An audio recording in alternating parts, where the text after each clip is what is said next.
ओम नमो भगवते वासुदेवाय। ओम नमो भगवते वासुदेवाय। ओम नमो भगवते वासुदेवाय।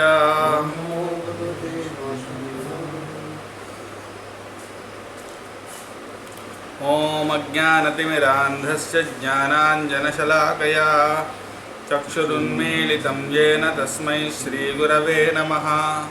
श्रीचैतन्यमनोभीष्टं स्थापितं येन भूतले स्वयं रूपः कदा मह्यं ददाति स्वपदान्तिकं। वन्देऽहं श्रीगुरोः श्रीयुतपदकमलं श्रीगुरून् वैष्णवांश्च श्रीरूपं साग्रजातं सहगणरघुनाथान्वितं तं सजीवं साद्वैतं सावधूतं परिजनसहितं कृष्णचैतन्यदेवं श्रीराधाकृष्णपादान् सहगणललिता श्रीविशाखान्वितांश्च। नमः ॐ विष्णुपादाय कृष्णप्रेष्ठाय भूतले श्रीमते भक्तिवेदान्तस्वामिन्निति नामिने। नमस्ते सारस्वते देवे गौरवाणी प्रचारिणे निर्विशेषशून्यवादि पाश्चात्यदेशतारिणे। हे कृष्ण करुणा सिंधो दीनबंधो जगत्पते गोपेश गोपिकाकान्त राधाकान्त नमोस्तुते। तप्त कांचन गौरांगी राधे वृंदावनेश्वरी वृषभानुसुते देवी प्रणमामि हरिप्रिये। वाञ्छाकल्पतरुभ्यश्च कृपा सिन्धुभ्य एव च पतितानां पावनेभ्यो वैष्णवेभ्यो नमो नमः। जय श्री कृष्ण चैतन्य प्रभु नित्यानंद श्री अद्वैत गदाधर श्रीवासादि गौर भक्तवृंद। हरे कृष्ण कृष्ण कृष्ण हरे हरे हरे राम राम राम हरे हरे। हरे कृष्णा।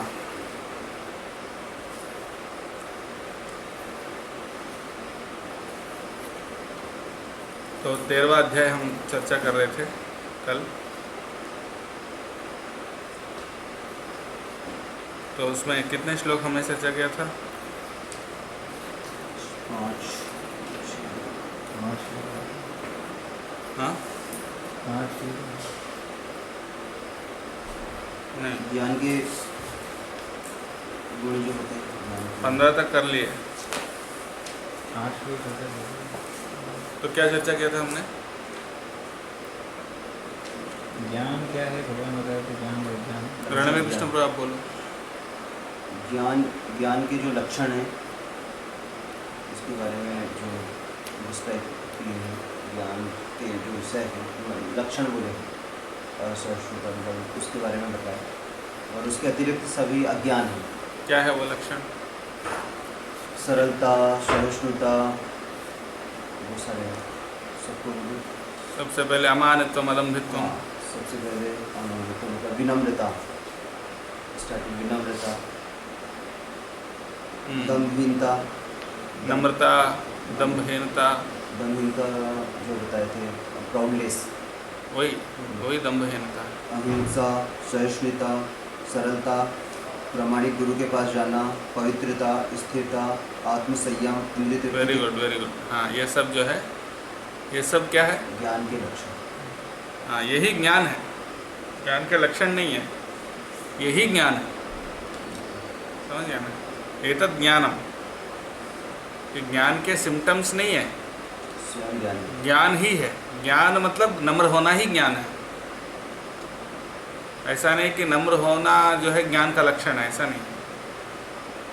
नम्र होना ही ज्ञान है। समझ गया ना? और इसी प्रकार से सब कुछ सहनशील होना, ये वो जो कुछ जो भी सारे लक्षण बताए गए हैं, वो सारे लक्षण खुद ही, वो स्वयं ही ज्ञान है। हाँ, तो और उसके अलावा जो कुछ है अज्ञान है। अच्छा, एक और इम्पोर्टेंट पॉइंट बताया था कल, क्या इन्हीं लक्षणों के बारे में? हाँ, वो चीज़ होती है। क्या? भगवान की शुद्ध भक्ति प्राप्त करना।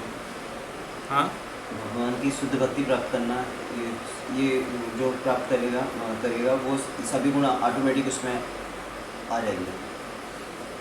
जो भगवान की शुद्ध भक्ति करेगा, हाँ ये सब सर्वोपरि है, उसमें सभी गुण बहुत automatic अच्छा आ जाएंगे। जिसके अंदर भगवान के प्रति शुद्ध भक्ति है उसके अंदर सभी गुण सभी गुण अपने आप, सभी बाकी जितने गुण हैं वो सब अपने आप आ जाएंगे, राइट। और इसलिए उसको क्या बोलते हैं देवेश्वर रूप?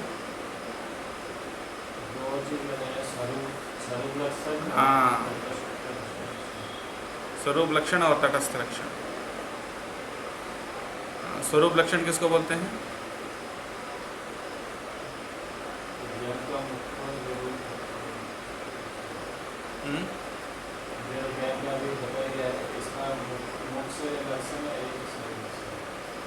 ज्ञान के जो मुख्य लक्षण है वही शुद्ध मुख्य लक्षण, स्वरूप लक्षण।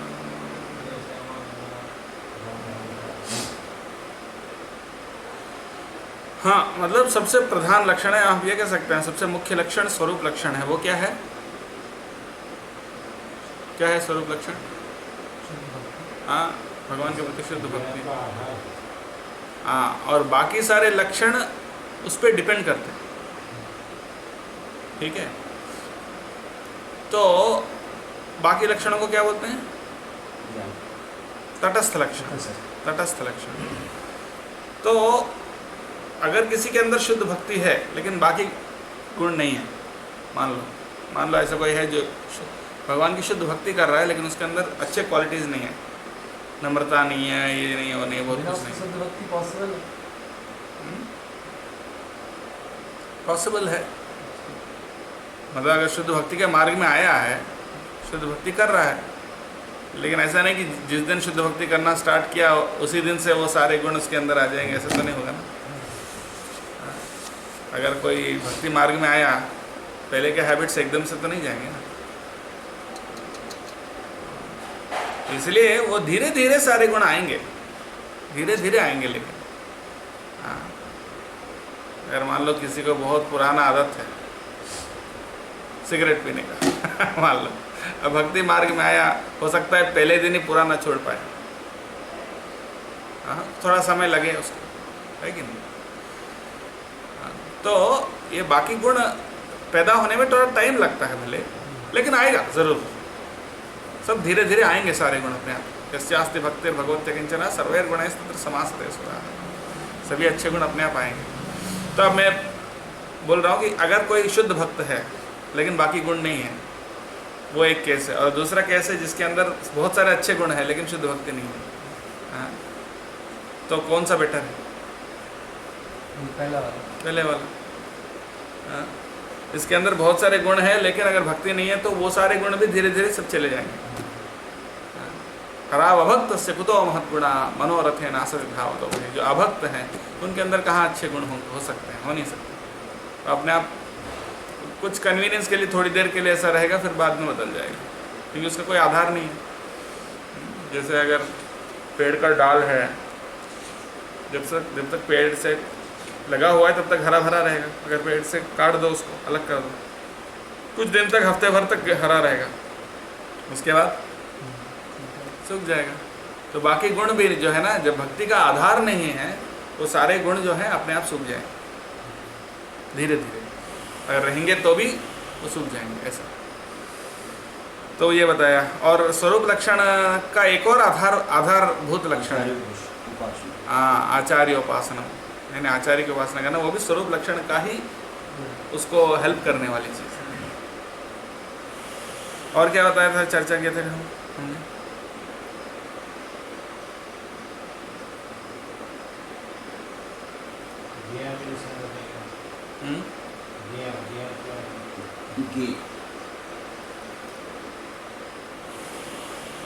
ज्ञेय क्या है?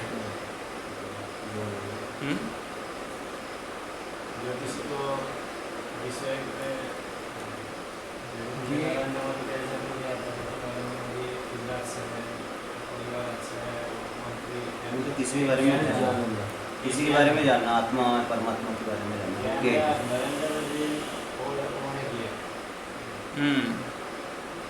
ज्ञान के द्वारा जिसको जानना जाता है, वो ज्ञेय है।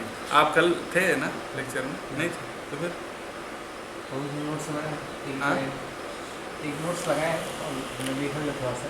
अच्छा, नोट्स लगाए। और मुझे नोट्स लगाए। अच्छा अच्छा, तो वो आपको क्या व्हाट्सएप? नहीं, ये खोला है ना मैंने। अच्छा, इसमें से अभी देख रहे हैं। हाँ, एक पॉइंट लिखा ना उसमें। अच्छा अच्छा, ऐसा। क्लियर कर। तो ज्ञेय क्या है?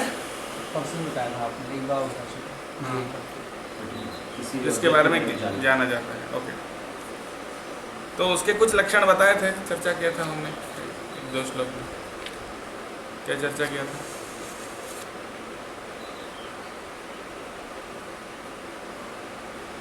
वो दिव्य रूप में, मतलब उनके हाथ, कान, नाक, मुंह, उनके हाँ, सर्वतः पाणिपादं तत् सर्वतो अक्षशिरो मुखम, सभी जगह उनके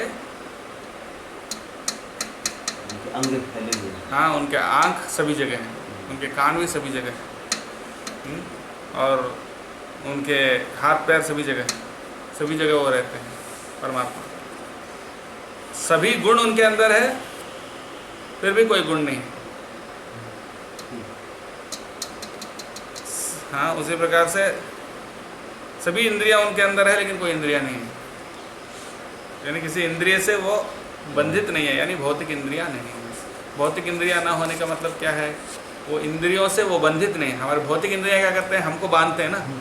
तो भगवान के इंद्रियां भगवान को नहीं बांध सकते। जैसे हम आँख अगर नहीं होते हैं, अंधे हो जाएंगे, यानी आँख नहीं है तो क्या हो जाएंगे? हम अंधे हो जाएंगे। लेकिन भगवान ऐसे नहीं है। ऐसा नहीं कि उन इंद्रियों पर डिपेंड करते हैं। हम अपनी इंद्रियों पे डिपेंड करते हैं, मतलब इंद्रियां हमको खींचते हैं।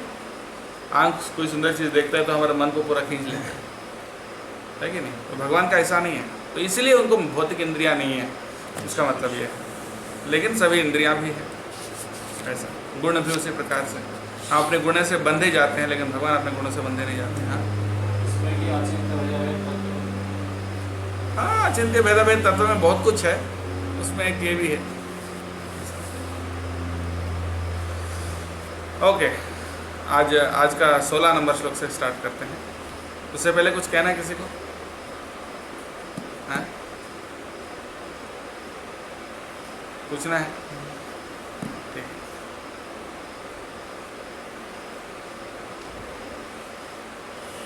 बहिरन्तश्च भूतानां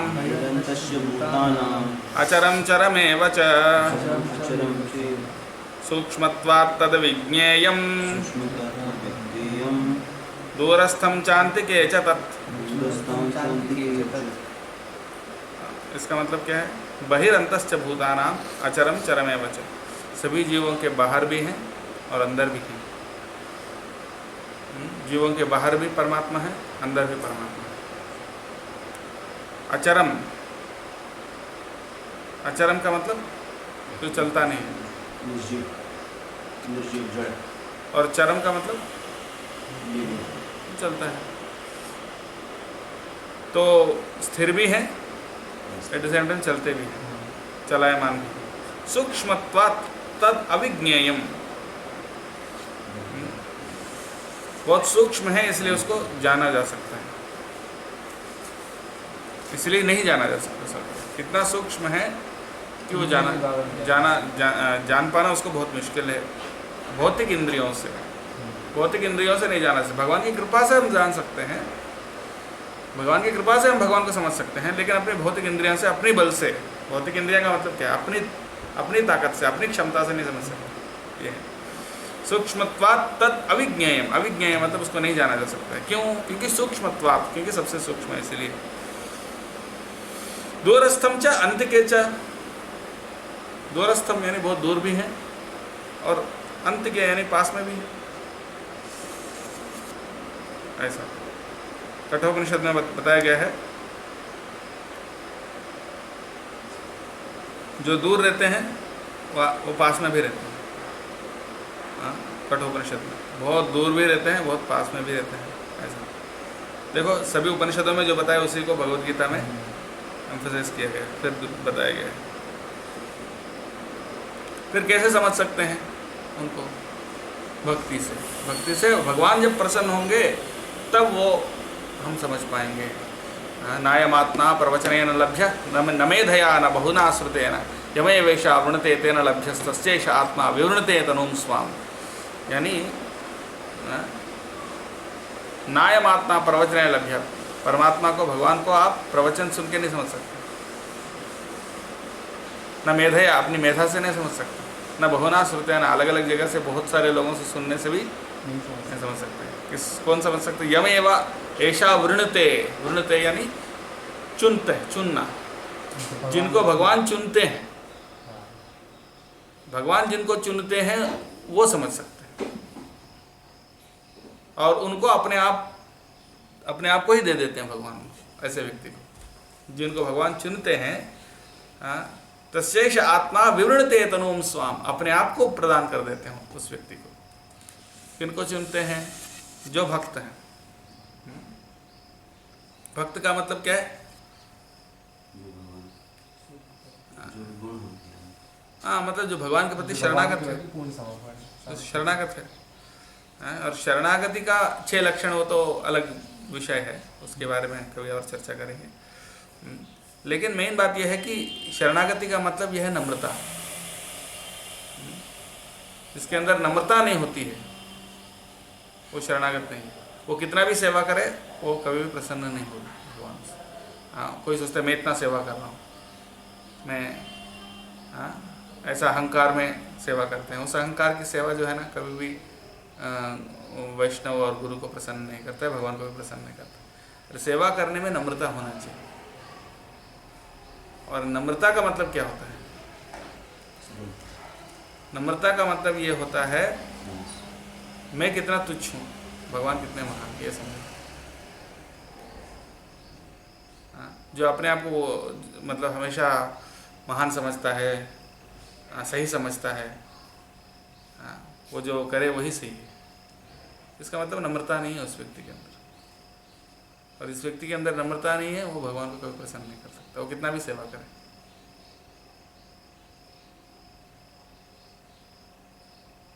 और अगर अहंकार से कोई सेवा करे, जैसे उदाहरण है कोई ऐसा अहंकार से सेवा करने वाले की, अहंकार से बहुत सेवा किए, रावण ने सेवा किया। रावण ने सेवा कहाँ किया? उसने तो और अपराध किया, सीता को अपहरण करके। महाभारत में जो बहुत सेवा किया, लेकिन अहंकार से किया। कर्ण क्या? मतलब सेवा नहीं, वो तो सेवा उधर उन लोगों का, दुर्योधन की सेवा किया ना, अहंकार से किया। दुर्योधन ने भगवान को स्वागत किया ना। भगवान कृष्ण जब शांति दूत बनकर आए थे, उनके लिए बहुत 56 भोग लगाया, बहुत कुछ किया। हाँ, सबसे बड़ी अच्छे महल में रहने का बंदोबस्त किया, दुशासन के महल जो सबसे अच्छा था। ऐसा मतलब बहुत कुछ किया, लेकिन भगवान बोले मुझे नहीं चाहिए, क्योंकि आपकी सेवा में, क्योंकि आप वैष्णव के प्रति अपराधी हो, मेरे भक्तों के प्रति अपराधी हो।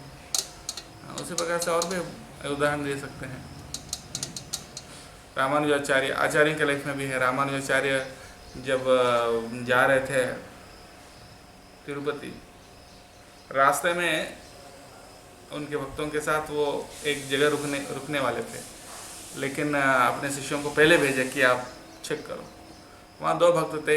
एक भक्त गृहस्थ था जिनके पास बहुत धन था, और सब कुछ सभी को स्वागत करना और प्रसाद खिलाना, रहने के बंदोबस्त करना, ये सब करने के लिए वो सक्षम थे। उनके पास गए थे। वो तो बहुत खुश थे कि गुरुजी आ रहे हैं, और बहुत स्वागत किया। मतलब वो बोले कि बहुत प्रसन्न हैं हम लोग, गुरुजी को बुलाइए, रामानुजाचार्य को। और दूसरे डिवोटी के पास गए थे, वो बहुत गरीब था, उसके पास ज़्यादा कुछ नहीं था, लेकिन वो बहुत खुश था। और जो भक्त ये संदेश लेकर गए थे उनको स्वागत किया, उनको बिठाया, आसन दिया, सब कुछ दिया। और वो जो भक्त संदेश लेकर गए थे वापस आए रामानुजाचार्य के पास। तो क्या हुआ? बोले हम दोनों के पास गया था। तो पहले वाला जो धनी था वो भी बहुत खुश था, ये भी बहुत खुश था। तो फिर बोले पहले वाला आपको कैसा ट्रीट किया? बोले वो इतना खुश था कि आप आने वाले हो, तो वो मुझे पानी देना या फिर बुला के बिठाना ये भी भूल गया। उसका तो ध्यान पूरा आपके ऊपर ही था। और जो दूसरा वाला व्यक्ति है वो तो मुझे, उनके पास कुछ नहीं है, लेकिन थोड़ा सा मुझे आसन दिया, पानी दिया, स्वागत किया। तो बोले हम दूसरे वाले के पास जाएं। क्योंकि वो पहले वाला जो है वो सेवा करना चाहता है लेकिन वैष्णव को सम्मान नहीं कर रहा। तो ऐसा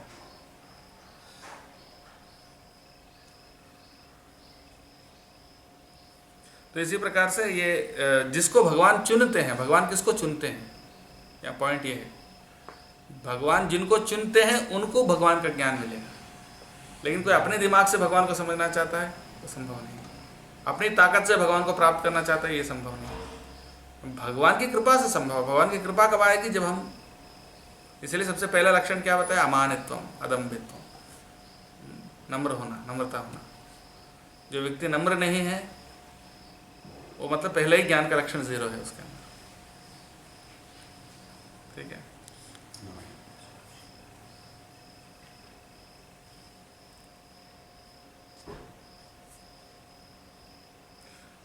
अविभक्तं च भूतानां विभक्तं च भूतान् विभक्तमिव च स्थितम्। बोलो जोर से। भूतभर्तृ च तज्ज्ञेयम् ग्रसिष्णु प्रभविष्णु च अविभक्तं च भूतेषु विभक्तमिव च स्थितम्।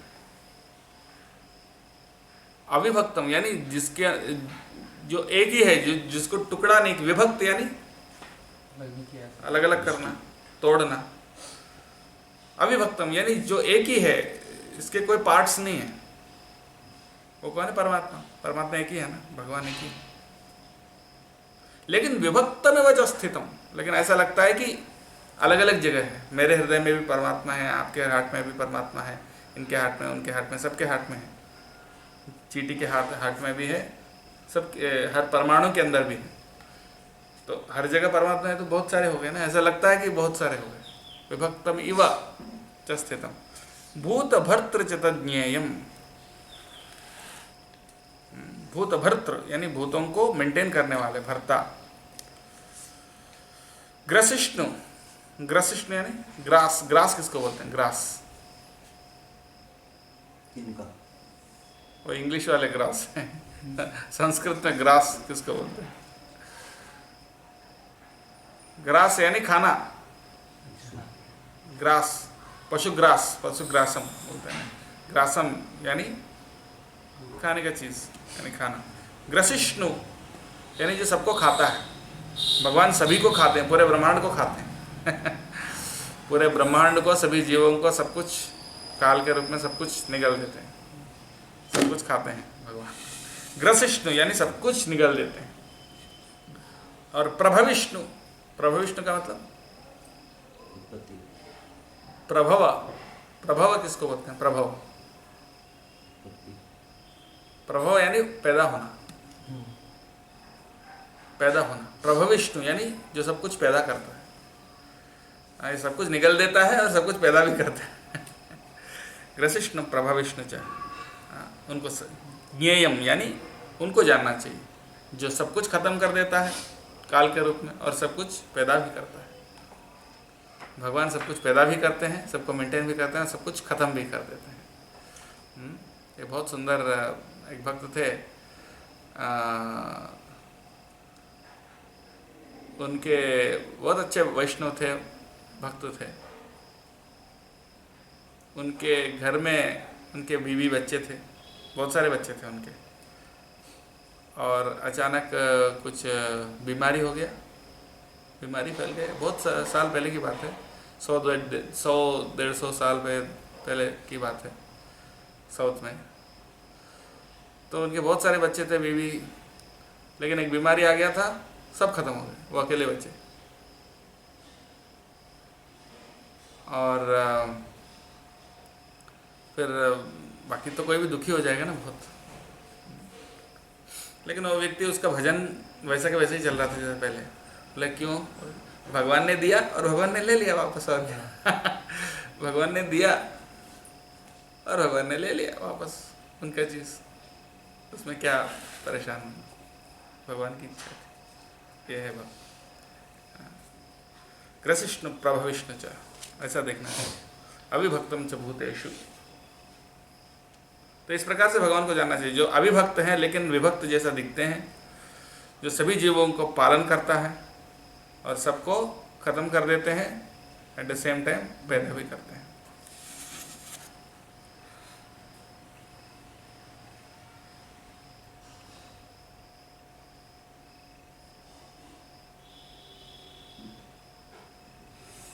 तैत्तिरीय उपनिषद से प्रभुपाद कोट कर रहे हैं, यतो वा इमानि भूतानि जायन्ते येन जातानि जीवन्ति यत् प्रयन्ति अभिसं विशन्ति तद् ब्रह्म तद् विजिज्ञासस्व। तैत्तिरीय उपनिषद मतलब विजिज्ञासस्व, यानी उसको जानना चाहिए। किसको जानना चाहिए? यतो वा इमानि भूतानि जायन्ते, सभी जीव जहाँ से आए हैं, किनसे आए हैं, ये न जातानि जीवंती, जिसके वजह से पैदा हुए हैं, यत् प्रयंती अभिषम विशंति, जिसके अंदर फिर समा जाते हैं वापस। तद ब्रह्म तद विजिज्ञासस्व, वो ब्रह्म है, वो परम ब्रह्म है, उसको जानना चाहिए। ठीक है, तो यही यहाँ पर भी भगवद गीता में वही बता रहे हैं, ग्रसिष्णु प्रभाविष्णु च।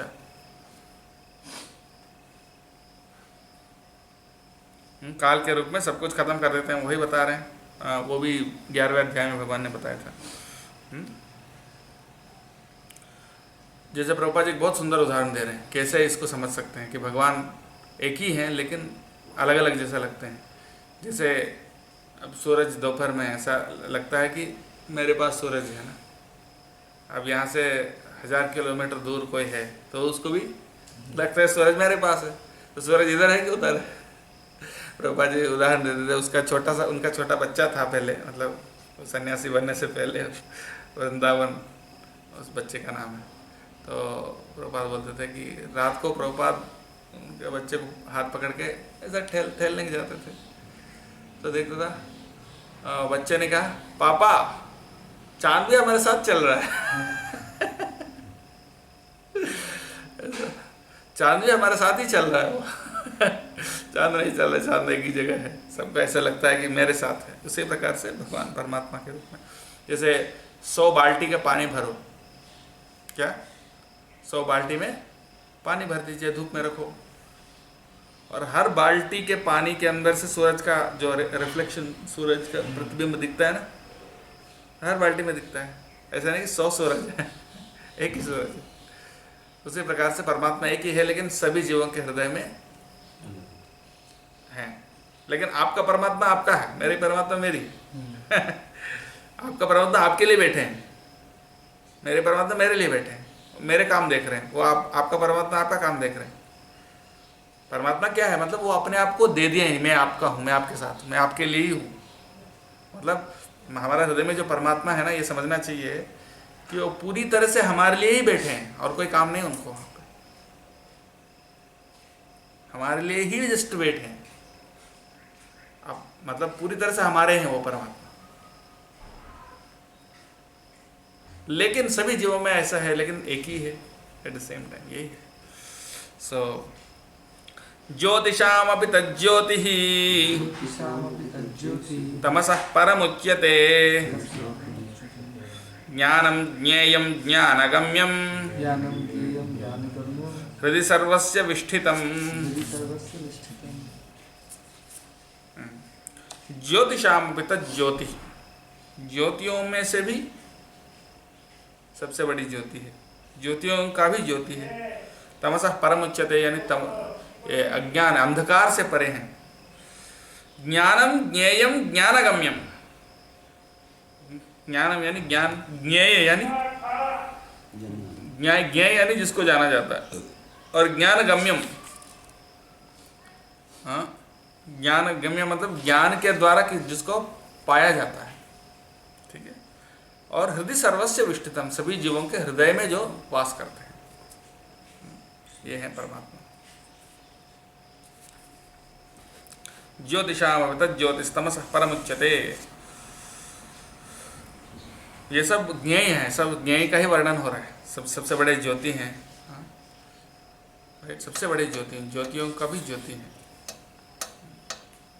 गायत्री मंत्र की व्याख्या में आता है, चलो गायत्री मंत्र के बारे में अभी बात नहीं करना चाहिए से बात नहीं करेंगे।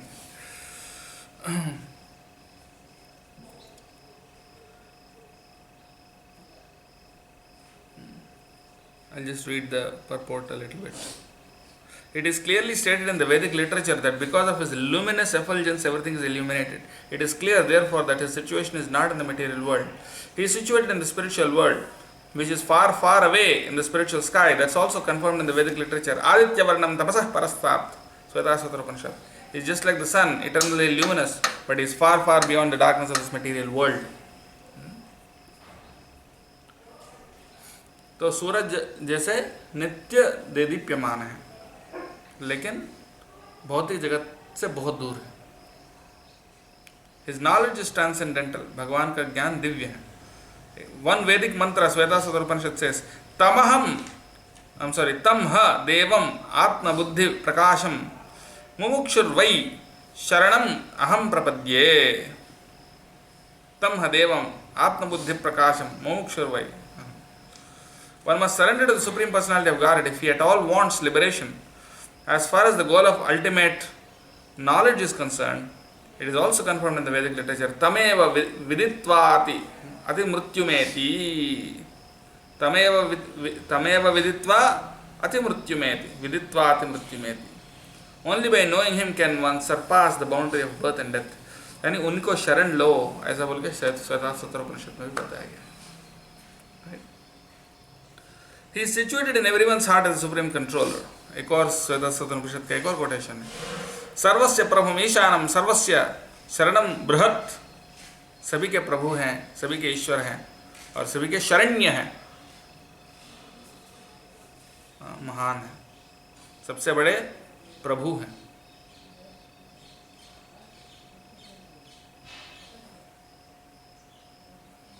तो ये है बता रहे, उपनिषदों में भी बताया गया कि सभी के शरण्य हैं, सभी के प्रभु हैं, सर्वस्य प्रभुम। इसलिए प्रभु जो है ओरिजिनली कौन है? भगवान है। और बाकी भक्त जो है उनके सेवक हैं, इसलिए वो भी हमारे प्रभु हैं। ऐसा इति क्षेत्रं तथा ज्ञानम ज्ञेयं चोक्तं समासतः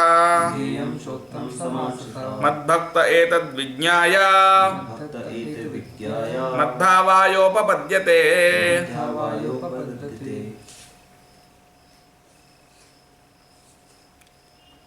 तो इति क्षेत्रम तथा ज्ञानम ज्ञेयं च उक्तम, ये सब मैंने बता दिया। अभी क्या क्या बताया?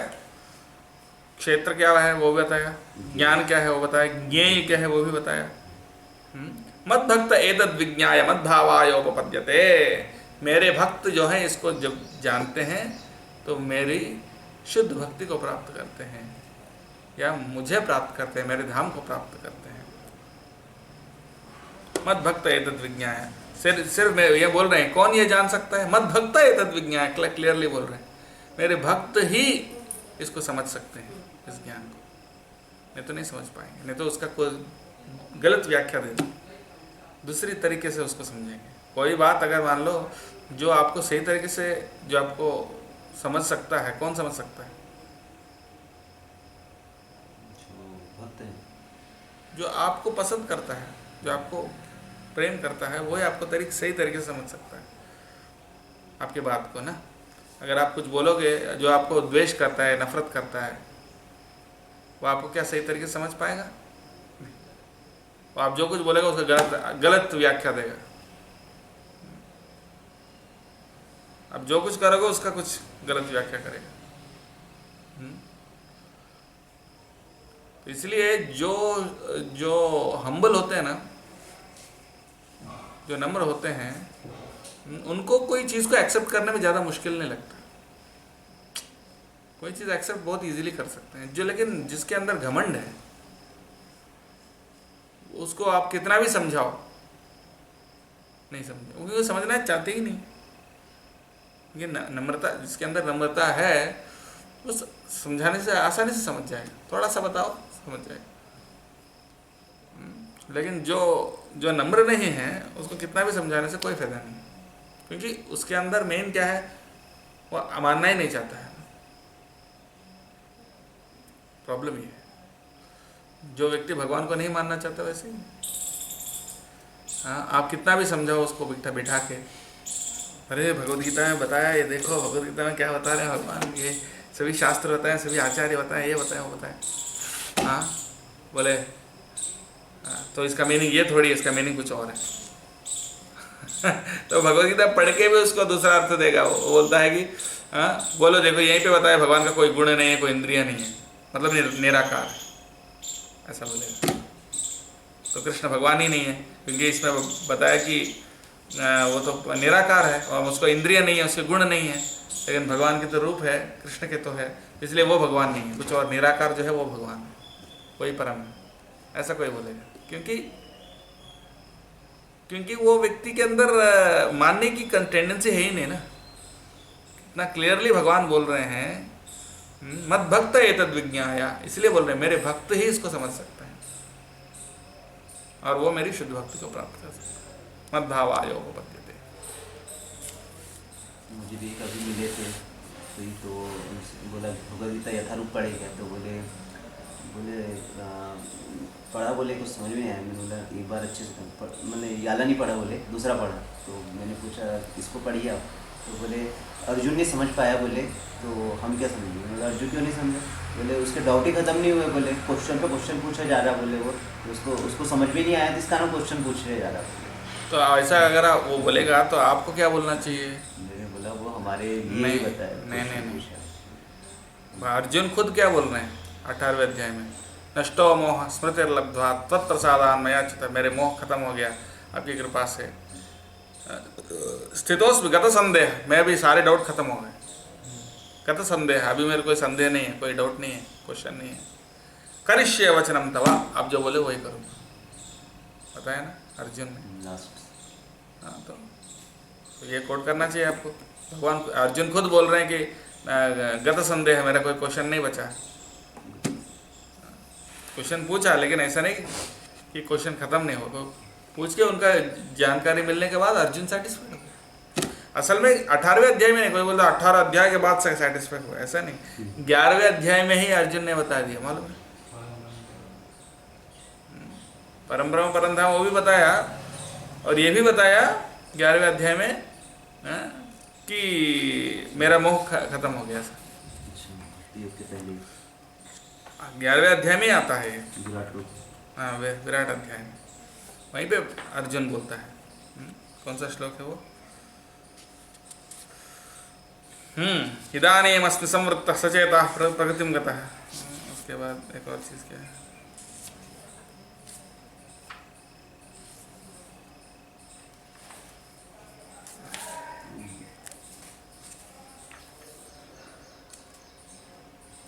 कई जगह 11वें अध्याय में भगवान अर्जुन बोलते हैं, सखे आपको सखा समझ के मैंने आपको अपमानित किया, क्षमा कीजिए। तो इस तरह से परम ब्रह्म परम धाम आप जो बोला वो भी सही है, क्या परम ब्रह्म परमेश्वर हो। और सभी ऋषि मुनि बोल रहे हैं, आसितो देवलो व्यास स्वयं चैव ब्रवीषि में सर्वमेतद् ऋतं मन्ये है, ये यन्माम वदसि केशव, आप जो कुछ मुझे कह रहे हो उसको मैं एक्सेप्ट करता हूँ, स्वीकार करता हूँ, सत्य मानता हूँ। तो इस तरह से 11वें अध्याय में ही बोल दिया, और उस चीज को प्रश्न करने का मतलब ये नहीं कि चैलेंज करना, प्रश्न करने का मतलब है और समझने का कोशिश करना, ये ऐसा हो गया। उसके बाद क्या बोल रहे हैं, तो मद्भावा योपदे, जो भगवान के शुद्ध भक्त हैं वो भगवान को भगवान के भक्त जो हैं इसको समझने से भगवान के शुद्ध भक्ति यानी और अच्छा से भक्ति करेंगे। ये भगवद गीता समझने से क्या होगा, हमारी भक्ति और तीव्र होगा और दृढ़ होगा। भगवद गीता समझने के लिए क्या चाहिए, भक्ति चाहिए, और भगवद गीता समझने के बाद क्या करेंगे, भक्ति ही करेंगे ना। भगवद गीता समझने के लिए भी भक्ति चाहिए और भगवद गीता समझने के बाद भी भक्ति करेंगे, लेकिन फिर समझने की क्या जरूरत है। शुद्ध अच्छे से रहते हैं। भक्ति से और अच्छी भक्ति और शुद्ध भक्ति, ऐसा भावाय उपपद्यते। प्रकृतिं पुरुषं चैव विध्यनादि उभावपि विकारांश्च गुणांश्चैव विद्धि प्रकृति संभवान्। तो प्रकृतिम पुरुषम चैव विद्धि अनादि उभावपि, प्रकृति और पुरुष दोनों ही अनादि हैं। विकारांश्च गुणांश्च विद्धि प्रकृति संभवान, विकार और गुण जो है ये प्रकृति से आए हैं। विकार और गुण क्या है? तो विकार तो पता है, इच्छा द्वेष सुखम दुखम संघात चेतना धृति, ये सब विकार है। हाँ? और गुण, 3 गुण और उससे पैदा हुए लक्षण, ये सब प्रकृति से आते हैं। प्रकृति और पुरुष दोनों ही अनादि हैं। हाँ, भौतिक प्रकृति क्या अनादि है? भौतिक प्रकृति अनादि है। अनादि मतलब जिसका कोई आदि नहीं है, शुरुआत नहीं है। भौतिक प्रकृति अनादि है। इस प्रकार से भगवान अनादि है, तो उनसे अनादि है। नहीं, रिएक्शन होते रहते हैं। हाँ, अब इसके अलग अलग बहुत सारे ब्रह्मांड हैं, सब जगह मतलब प्रकृति है। इस भावना से बोल सकते हैं। समझा नहीं मैं? सभी ब्रह्मांड में प्रकृति, बहुत सारे प्रकृति हैं, तो अनादि है। तो प्रकृति जो है वो अनादि है, लेकिन उसका व्यक्त स्वरूप जो है वो अनादि नहीं है। वो व्यक्त और अव्यक्त होते रहता है प्रकृति। जैसे कि समुद्र का लहर होता है ना, समुद्र का लहर क्या होता है? सामने आता है, फिर वापस जाता है, फिर सामने आता है, फिर वापस जाता है, फिर सामने आता है, फिर वापस जाता है। लेकिन ऐसा कब से हो रहा है? वो तो अनादि है। ऐसे ही प्रकृति तो अनादि है, लेकिन प्रकृति का जो व्यक्त स्वरूप जो है वो अलग चीज है। उसका आदि अंत लगता है, अंत नहीं है असल में, उसका स्वरूप बदलता है। उसका क्या बोलते हैं उसको, रूप बदलता है सर। जैसे मिट्टी था, उससे घड़ा बनाया, ठीक है, और वापस घड़ा टूट के वापस मिट्टी में मिक्स हो जाएगा, समझ गए ना? ऐसा नहीं कि मिट्टी और घड़ा, ऐसा नहीं कि घड़ा नित्य है। घड़ा का जो रूप है वो नित्य नहीं है, लेकिन इसका मटेरियल नित्य है। इसी प्रकार से प्रकृति नित्य है, लेकिन उसका जो व्यक्त स्वरूप है वो अनित्य है। ओके? यह प्रकृति मतलब कि प्रकृति मतलब, हाँ, प्रकृति का मूल प्रकृति, हाँ, नहीं, प्रधान। मैंने कल बताया था ना, महत्त्व क्या है? प्रेगनेंसी के बाद महत्त्व होता है, प्रेगनेंसी से पहले प्रधान है। समझ गए ना? जब भगवान दृष्टि देते हैं तब वो उसके अंदर जीवों को डालते हैं ना, तो उसके बाद वो महत्त्व कहते हैं उसको, और उससे पहले वो प्रधान है। ठीक है? महत्त्व थोड़ा एक्टिव है और प्रधान तो इनएक्टिव है। ऐसा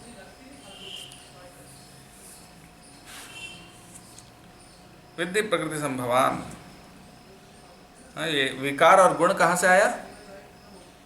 विकार और गुण कहाँ से आया? प्रकृति से आया। यानी विकार और गुण का कारण पुरुष नहीं है, प्रकृति है। अल्टीमेट कारण पुरुष है, लेकिन उसका जो निमित्त है वो प्रकृति है। ओके?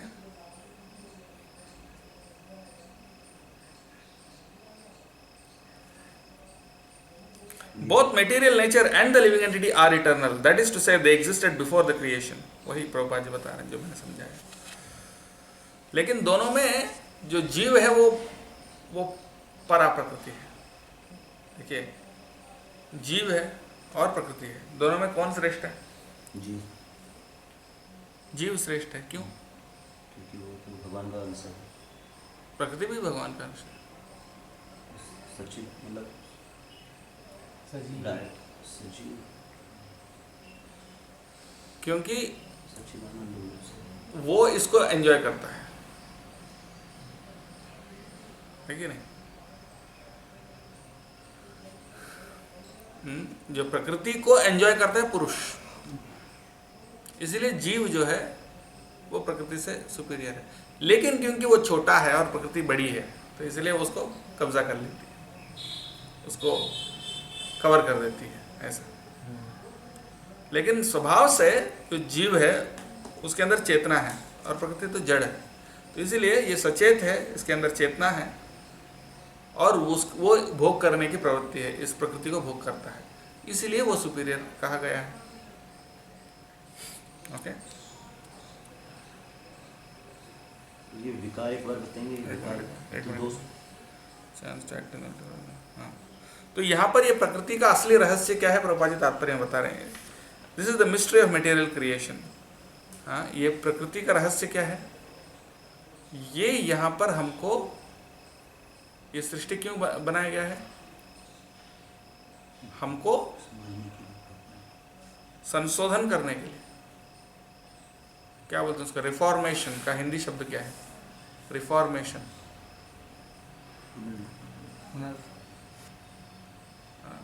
ट्रांसफॉर्मेशन नहीं, परिवर्तन। परिवर्तन बोल सकते, विनिर्माण, परिवर्तन बोलो, ट्रांसफॉर्मेशन एक ही बात है। ट्रांसफॉर्मेशन यानी हम भोग करने के लिए यहाँ आए भौतिक प्रकृति में, तो ये भोग करने की जो वासना है उसको मतलब परिवर्तित करके हमारे अंदर सेवा अनुभव लाने का, हमारी जो मेंटालिटी है उसको सही करना, सुधारने का, सुधार ग्रह। जेल में क्यों डालते हैं? जेल में कैदी को जेल में क्यों डालते हैं? सुधारने सुधारने के लिए। इसलिए अमेरिका में जेल नहीं बोलते हैं उसको, करेक्शनल फैसिलिटीज बोलते हैं, करेक्शनल फैसिलिटीज यानी वहाँ उसको करेक्ट करते हैं, यानी सुधारते हैं। तो उसी प्रकार से ये भौतिक जगत जो है जेल, क्या है? जेल है। यहाँ हम क्यों आए हैं, क्यों डाले हैं, क्यों रखे हमको यहाँ पर प्रकृति में? संशोधन करने के लिए, सही करने के लिए, राइट?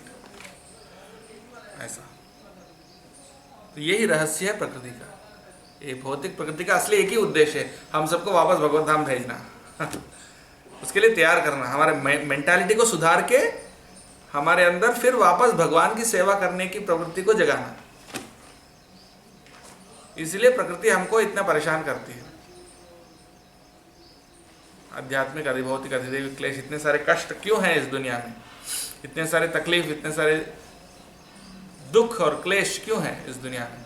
उसका एक ही कारण है कि उससे हम बोलेंगे भाई बहुत हो गया, बहुत एंजॉय करने की कोशिश कर लिया, अब इसमें कोई मज़ा नहीं है, सिर्फ भगवान के चरण में ही आनंद है, भगवान की भक्ति करने में ही आनंद है।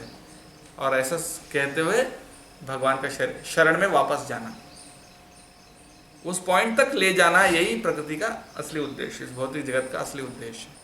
ठीक है, समझ गए ना? ओके। कार्य कारण कर्तृत्वे कार्य कारण कर्तृत्वे हेतु प्रकृति रुच्यते हेतु प्रकृति उच्यते पुरुष सुख दुखानां पुरुषः सुख दुःखानां भोक्तृत्वे हेतु रुच्यते। तत्वे हेतु उच्यते। तो प्रकृति, देखो ये बहुत इंपॉर्टेंट श्लोक है। मैं क्या बोल रहे हैं? कार्य कारण कर्तृत्वे,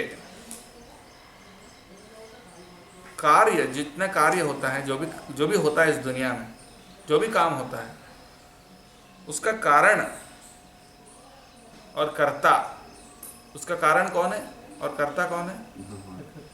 प्रकृति है, प्रकृति है। ये तो प्रकृति रुच्यते। और हमारे सुख और दुख जो हैं उसका कारण कौन है? हम खुद हैं। पुरुष सुख दुखानां भोक्तृत्वे हेतु उच्यते। भोक्तृत्व यानी, भोक्तृत्व का मतलब क्या है? भोग करना, भोग करना। सुख और दुख भोगते हैं ना, तो सुख और दुख भोगने का उसका कारण कौन है? हम ही हैं। लेकिन जो हम काम करते हैं उसका कारण कौन है? प्रकृति है। ये देखो मजे वाली बात है कि जो भी हुआ है वो किसके कारण हुआ? प्रकृति के कारण हुआ, लेकिन उसका सुख और दुख कौन भोगेगा? आप भोगोगे। जैसे मान लीजिए आपने बहुत बड़ा कंपनी खड़ा कर दिया, हजारों करोड़ों के टर्नओवर की बहुत बड़ी कंपनी स्टार्ट कर दी, किसके कारण हुआ? किसके कारण हुआ? प्रकृति के कारण हुआ। तीनों को। हाँ, और उसका जो पाप और पुण्य कौन भोगेगा? आप भोगोगे। और मान लो किसी ने चोरी किया, किसके कारण हुआ? प्रकृति के कारण हुआ, लेकिन उसका सजा कौन भोगेगा? हो। ये कोई समझने के लिए थोड़ा मुश्किल लग सकता है, ऐसा कैसे? क्योंकि प्रकृति हर काम करती है, लेकिन वो तब तक नहीं कर सकती जब तक आपके अंदर इच्छा नहीं होगी। आपके अंदर जैसी इच्छा होती है कि मुझे ये काम करना है, तो तब प्रकृति उसको पॉसिबल कर देती है। परमात्मा अंदर बैठे हैं ना, वो साइन कर देते हैं, ओके ग्रांटेड, मोहर मार देते हैं। वो भी मन करेगा। सुनो, जब हम इच्छा करते हैं मुझे एक काम करना है, मुझे इसको जाके थप्पड़ लगाना है, ये इच्छा किसकी है? मेरी है। और मैंने एप्लीकेशन डाला परमात्मा को, और परमात्मा साइन करके मोहर मार दी, और वो पेपर ले जाकर गुमस्ता क्या करता है, वो पेपर प्रकृति को देता है, मैडम दुर्गा देवी। उसको पेपर देता है, देखो साइन हो गया परमात्मा का। तो अच्छा साइन हो गया परमात्मा का, चलो ठीक है, हो जाए, थप्पड़ लगा दें। तो वो प्रकृति की शक्ति से हम क्या करते हैं? थप्पड़ लगा देते हैं। तो ये काम हुआ किससे? प्रकृति से हुई ना। लेकिन हमने उसमें क्या कंट्रीब्यूट किया? सिर्फ इच्छा किया हमने। जीव क्या कर सकते हैं? सिर्फ इच्छा कर सकता है और कुछ नहीं कर सकता है। और हम जब इच्छा करते हैं कोई भी काम करने का, तो उस इच्छा के आधार पर काम करना तो प्रकृति करती है, हम नहीं करते हैं। यहाँ प्रकृति का मतलब ये शरीर भी हो सकता है। शरीर भी प्रकृति का ही एक इंस्ट्रूमेंट है ना। शरीर और इंद्रियाँ, शरीर, इंद्रियां, हमारा मन, बुद्धि, अहंकार, ये भी प्रकृति है। और इसका पाप पुण्य वो आत्मा के लिए। हाँ, क्योंकि इच्छा हमने किया। हाँ। इच्छा किसकी थी? इच्छा हमारी थी ना, इसलिए फल सुख दुख हम भोगेंगे। लेकिन वो काम करने का जो मतलब जो भी उसके साधन चाहिए, शरीर चाहिए, मन चाहिए, बुद्धि चाहिए, जो कुछ चाहिए, वो सब साधन एक्चुअली प्रकृति का है। और उसका जो गुण है वो भी प्रकृति के हैं, है कि नहीं? तो पूरा काम हुआ एक्चुअली प्रकृति से। हमने सिर्फ इच्छा किया, और क्योंकि हमने इच्छा किया इसलिए उसका फल हमको भोगना पड़ेगा। अब समझ गया ना? तो हर काम कौन करते हैं? प्रकृति। अच्छा हो या बुरा हो, कोई भी काम करते कौन है? प्रकृति। और उसका फल कौन भोगते हैं? हम। क्योंकि हमारे अंदर वो अहंकार है कि मैं करता हूँ, और वो इच्छा है। इसलिए अगर वो अहंकार हम छोड़ देते हैं कि मैं करता नहीं हूँ, और वो भौतिक इच्छा छोड़ देते हैं, मुझे कोई भोग करने की इच्छा नहीं है, सिर्फ मुझे भगवान की सेवा करना है, तो हम हर कर्म का फल से मुक्त हो जाते हैं। अर्जुन ने कितने लाखों करोड़ों लोगों को हत्या किया ना, करोड़ों लोगों की हत्या की। किसने? अर्जुन ने, युद्ध में। लेकिन उसको कोई पाप मिला? पाप लगा? पाप लगा क्या उसका? नहीं। क्यों? क्योंकि अहंकार नहीं था, वो तो भगवान की सेवा में कर दिया। भगवान आप जो बोलते हो, मेरी इच्छा कुछ नहीं, उसमें मेरी कोई इच्छा नहीं है। पहले ही बोल दिया, नकांक्षे विजयम कृष्ण न च राज्यम सुखानि च, मुझे कोई राज्य नहीं चाहिए, सुख नहीं चाहिए, मुझे कुछ नहीं चाहिए, उन्हीं को रख लेने दो, मैं भीख मांग के जी लूँगा, मुझे कोई इच्छा नहीं। भगवान ने बोला नहीं, ये आपका कर्तव्य करो। ठीक है, आपकी इच्छा है इसलिए करता हूँ। तो उसमें अहंकार नहीं है, इसीलिए उसका पाप और पुण्य उसको नहीं लगे।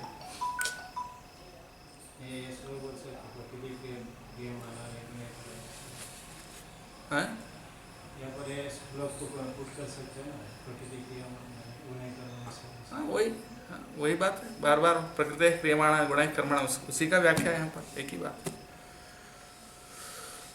तो पर क्योंकि जिस व्यक्ति के अंदर ये इच्छा है कि मुझे भोगना है, मुझे ये करना है, कोई भौतिक इच्छा है, तो उस इच्छा के कारण जो है उस फल से वो बंध जाता है।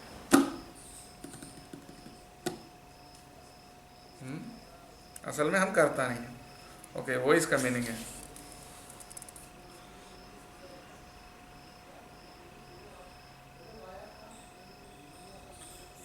According to one's desires and activities, material nature places one in various residential quarters.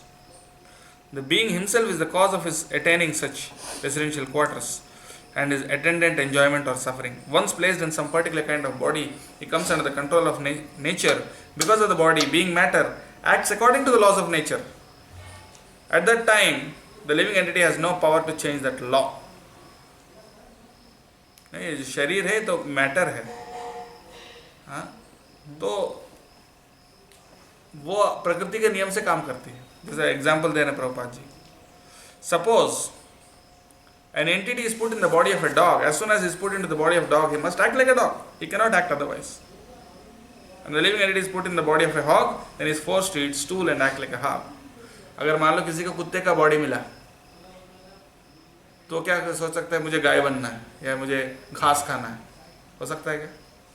नहीं हो सकता. कुत्ता का काम ही कर सकता है, कुत्ता का काम ही करना पड़ेगा उसको, और कोई काम नहीं कर सकता है. सुअर का बॉडी मिला, वो उसको विष्ठा ही खाना पड़ेगा, हलवा नहीं मिलेगा उसको. राइट. तो उसी प्रकार से अगर कोई देवता का शरीर मिला तो देवता जैसे ही काम करेगा.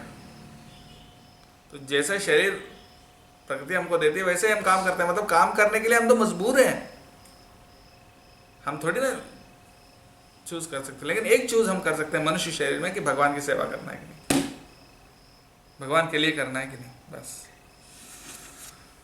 तो इसीलिए काम का सारे काम प्रकृति करती है. इसका मतलब ये मुंडक उपनिषद में क्या बताया? द्वासुपर्णा सयुजा सखायः, यानी दो पक्षी हैं शरीर में. शरीर रूपी जो पेड़ है, शरीर को एक पेड़ से तुलना किया गया. शरीर रूपी जो पेड़ है उसमें दो पक्षी हैं, एक जीवात्मा, परमात्मा. वो परमात्मा सिर्फ देख रहा है, जीवात्मा फल खा रहा है, मीठा फल और कड़वा फल. कड़वा फल यानी दुख, मीठा फल यानी सुख. सुख और दुख यही भोग रहा है, परमात्मा नहीं भोग रहा है. परमात्मा सिर्फ देख रहा है. ये बेकार का फल है. गोलोक वृंदावन में अच्छे फल हैं, वो सही है, वो खाओ. तो वो खाते हैं, यहाँ क्यों खाएंगे? एक और ले लें, एक और एक दो श्लोक और ले लेते हैं. पुरुषः प्रकृतिस्थो हि भुङ्क्ते प्रकृतिजान् गुणान् कारणं गुणसङ्गोऽस्य सदसद्योनि जन्मसु. पुरुषः प्रकृतिस्थ, प्रकृति के अंदर जो पुरुष है, यानी भौतिक जगत में जो पुरुष है. आध्यात्मिक जगत में भी जीव है, उसकी बात तो अलग है. लेकिन इस भौतिक संसार में जो जीव है, हम हमारे जैसे, वो भुंगते प्रकृति जान गुणान, या प्रकृति के जो गुण हैं, कौन से? सत्वगुण, रजोगुण, तमोगुण, इसको भोग करते हैं. भुंगते यानी भोग करता है, हाँ. और सदसत योनि जन्मसु, यानी अच्छे योनि, बुरे योनि, देवता योनि या कुत्ते का योनि या बिल्ली का योनि या इंसान का योनि, हाँ. सदसत योनि और जन्म किसके किसके कारण मिलते हैं? कारण गुण संग, और उसका कैसे गुण, उसका संग कैसे गुणों से संग करता है, उसके अनुसार उसको अलग अलग योनियां प्राप्त होते हैं. Very simple. The living entity in the material nature thus follows the ways of life, enjoying the three modes of nature. This is due to his association with that material nature. Thus he meets with good and evil among various species.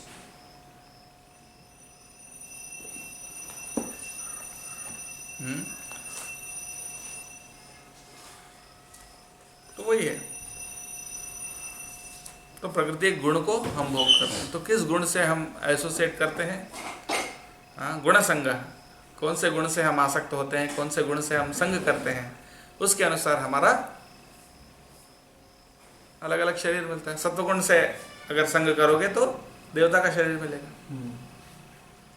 रजोगुण से संग करोगे तो मनुष्य का शरीर मिलेगा. तमोगुण से संग करोगे तो जानवर का संग मिलेगा, शरीर मिलेगा. तो हम जैसे गुण से संग करते हैं, पर तीनों ही बेकार है. तीनों बांधते हैं. हाँ, और आपको सोने का चेन से बांधे या क्या बोलते हैं उसको, सिल्वर को क्या बोलते हैं, चांदी का चेन से बांधे या लोहे का चेन से बांधे, बंधना तो है. और सत्वगुण तो सोने का चेन है. हाँ. क्या ठीक है, वो देवता बने, लेकिन वो भी तो भौतिक संसार में ही है ना. हाँ. तो इसलिए अपने को देवता भी नहीं बनना, कुछ नहीं बनना है. हमको भगवान का धाम जाना है. तो उसके लिए क्या है? भगवान की सेवा करना है. एक और श्लोक आखिरी। उपद्रष्टानुमंता च दृष्टानुमन्ता च भर्ता भोक्ता महेश्वरः भर्ता भोक्ता महेश्वरः परमात्मेति चाप्युक्तो परमात्मेति चाप्युक्तो देहेऽस्मिन् पुरुषः परः। देहेऽस्मिन् पुरुषः परः। देहे अस्मिन् देहे यानी अस्मिन् देहे इस शरीर में, अस्मिन् यानी ये देहे शरीर में, इस शरीर में पुरुष परः एक पर पुरुष है। पर पुरुष मतलब वो पर पुरुष नहीं, परम पुरुष। परम पुरुष, हाँ, परम पुरुष कौन है? उसका नाम क्या है? परमात्मेति चाप्युक्त, उसका नाम है परमात्मा। अभी उक्ता यानी ऐसा बुलाया जाता है उनको, परमात्मा का रूप नाम से उनको पुकारा जाता है। वो क्या करते हैं? उपद्रष्टा, वो सब कुछ देखते रहते हैं। दृष्टा यानी हमारा सारे इच्छाएं, हमारे सारे काम, हम जो कुछ करते हैं, जो कुछ सोचते हैं, जो कुछ इच्छा करते हैं, सब कुछ देखते रहते हैं। बस विटनेस, साक्षी बनकर देखते रहते हैं, गवाह बन के देखते रहते हैं। और क्या करता है? अनुमंता, आप बोलते हो जो कुछ हम इच्छा करते हैं ना, उसका अनुमति देते रहते हैं बाबा। जैसे मुझे ऐसा हाथ उठाना है, इच्छा थी मेरी, और परमात्मा ने एप्लीकेशन पे साइन किया इसलिए उठा सका। अगर वो साइन नहीं करते तो हाथ पैरलेस हो जाएगा, चाह के भी नहीं उठा सकता हूँ हाथ।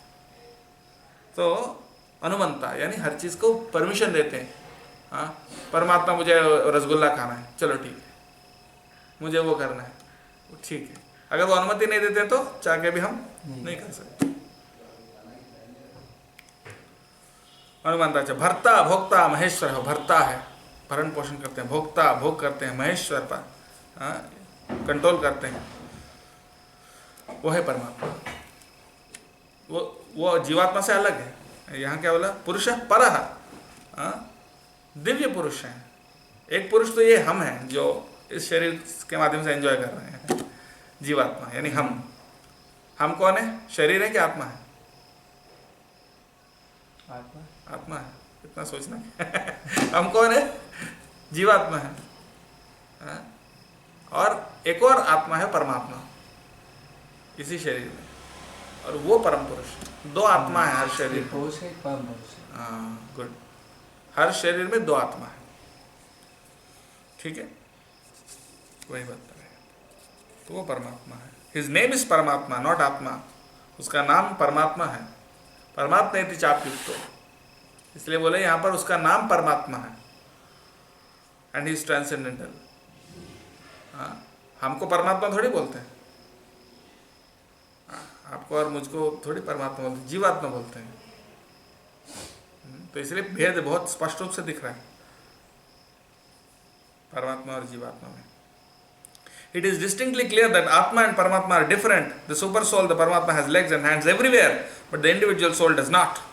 And because the Paramatma is the Supreme Lord, He is present within to sanction the individual soul's desiring material enjoyment. Without the sanction of the Supreme Soul, the individual soul cannot do anything. The individual is Bhukta, or the sustained, and the Lord is Bhokta, or the maintainer. There are innumerable living entities, and He is staying in them as a friend. जीव क्या भुक्त है और भगवान भोक्ता है।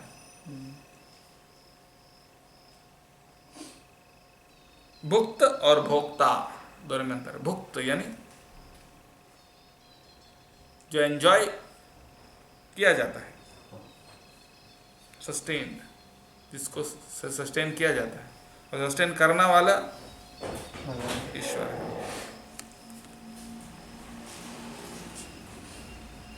The Lord is always eager to take him back to the spiritual energy, but due to the minute independence, the living entity is continually rejecting the association of spiritual light. This misuse of independence is the cause of his material strife in the conditioned nature. The Lord therefore is always giving instruction from within and from without. तो भगवान हमसे ज़्यादा उत्सुक है कि हमको भगवत धाम ले जाने के लिए। हमसे ज़्यादा भगवान चाहते हैं कि हम हमें भगवत धाम ले जाएं, लेकिन हम अपनी जिद के कारण हम नहीं जाना चाहते। हम यहीं पे रहना चाहते हैं, क्योंकि हम एंजॉय करना चाहते हैं, भोग करना चाहते हैं। बार बार हमें रिजेक्ट करते हैं। भगवान बार बार प्रस्ताव देते हैं, चलो मेरे पास। हम बोलते हैं अभी नहीं, बाद में, अभी नहीं, बाद में। वो कहानी है ना कैलाश वाला कैलाश वाला कहानी। और भगवान को पूजा कर रहे थे, भगवान आपके पास ले जाओ। तो नारद जी ऊपर से जा रहे थे, सुने, बोले बहुत अच्छा, चलो ठीक है नारद जी, मैं वैकुंठ ही जा रहा हूँ अभी, चलो मेरे साथ। क्या है ना, अभी अभी मेरी शादी हुई है तो थोड़े दिन एंजॉय करो, एक बच्चा तो हो जाए उसके बाद। चलो ठीक है, फिर आए, बच्चा हो गया कुछ साल बाद। अभी अभी बच्चा हुआ, अभी छोटा है, तो थोड़ा बड़ा हो जाए, हाँ तब मैं आऊँगा। फिर वो बड़ा हुआ, फिर बोले अभी शादी का उम्र हो गया, उसको शादी करो, करा। उसके बाद हाँ, उसको मतलब एक्सपीरियंस नहीं है, बिजनेस संभाल नहीं पाएगा, कुछ समय रह के बिजनेस सेटल करके, ठीक है, फिर सेटल किया। उसके बाद अरे ये लोग मतलब ठीक से नहीं कर पाएंगे, मैंने धन छुपा के रखा है, वो ये लोग पूरा खर्च कर देंगे, नहीं तो देखभाल करना पड़ेगा। फिर वो मर गया, अगले जन्म में कुत्ता बना उसी घर में, और देख रेख कर रहा था। अब तो चलो कम से कम, नारद जी बोले नहीं, हाँ ये ठीक से चाबी नहीं लगाते हैं रात को सोने से पहले, कोई चोर घुस जाए तो मुझे ये क्या करना, चौकीदारी करना पड़ेगा ऐसा। तो कुत्ता मर गया, फिर सांप बना, अब तो चलो कम से कम, अरे नहीं यहाँ मैंने पैसे छुपाया ना, कोई भी आके ले जाएगा, इसलिए सांप बन के उसकी हिफाजत कर रहा हूँ। तो नारद मुनि कुछ समझ गया कि ये तो कभी जाने वाला नहीं। वो बोले अंदर गए, बोले देखो तुम्हारे बगीचे में सांप है, जहरीला है। वो लोग आए, अरे सांप है, अरे सांप, सब उसको मार दिए और तब वो समझ गया कि बहुत ही कहते हैं, जैसे प्रभुपाद जी बोल रहे थे ना कुछ देर पहले कि गांधी जी ने इतनी सेवा किया देश का, लेकिन उन्हीं को गोली से मार दिया। भौतिक जगत में किसी का भी सेवा करो, कोई फायदा नहीं मिलने वाला। तब उसको समझ में आया, तब वो भगवान की शरण में आए तो ऐसा हम थोड़ा कोशिश करते हैं एंजॉय करने का, कर करके बाद में समझ में आता है भाई इसमें कोई एंजॉयमेंट नहीं है, इसमें सिर्फ परेशानी है, तब हम भगवान के पास आते हैं। तो उसी के लिए भौतिक प्रकृति बनाई गई, तो एक ना एक दिन हमको वो समझ में आए कि भगवान की भक्ति ही मार्ग है, तब तक भगवान मौका देते हैं। ऑल राइट, जय श्रीमद् भगवद गीता की, श्रील प्रभुपाद की, समवेत गौर भक्तवृंद की। और कोई प्रश्न? तो यहाँ पर कौन सा श्लोक पुरुष के विषय में बताया, कौन सा श्लोक प्रकृति के विषय में? अभी तक जितना श्लोक है पूरा ये ज्ञेय के बारे में बताया ना, परम पुरुष के बारे में बताया।